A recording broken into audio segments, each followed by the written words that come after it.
अस्सलाम वालेकुम, आप देख रहे हैं के न्यूज़ HD। मैं हूं हारिस अली शाह गिलानी। चलते हैं आज की अहम खबरों की तरफ।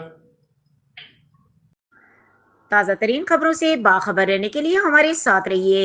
लिए चलेंगे कराची, जहां से रिपोर्ट कर रही हैं हमारी लेडी रिपोर्टर अरूज खान। हम अपने फलस्तीनी भाइयों, बहनों और माओं के साथ हर कदम पर खड़े हैं। हम पूरी कुव्वत और दिल से अपने फलस्तीनी भाइयों, बहनों, माओं, बच्चों और बुजुर्गों के साथ मुकम्मल यकजहती का इजहार करते हैं। फलस्तीनी अवाम जो जुल्म, सितम, बमबारी और नाइंसाफी का सामना कर रहे हैं, हम इनके साथ न सिर्फ दुआ में बल्कि अमली तौर पर भी शरीक हैं।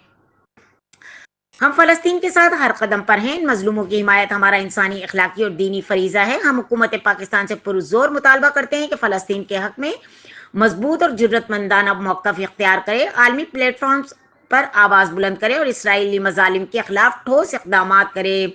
हम ये अहद करते हैं कि फ़लस्तीन के शोधा की कुर्बानियाँ हरगिज़ रायगा नहीं जाएंगी। हिंद की हर आंसू और हर खून का कतरा बहुत जल्द रंग लाएगा। फलस्तीन जरूर आज़ाद होगा, इंशाअल्लाह। हम फलस्तीन के साथ हैं, हर महाज पर, हर लम्हा, हर कुर्बानी में शरीक हैं।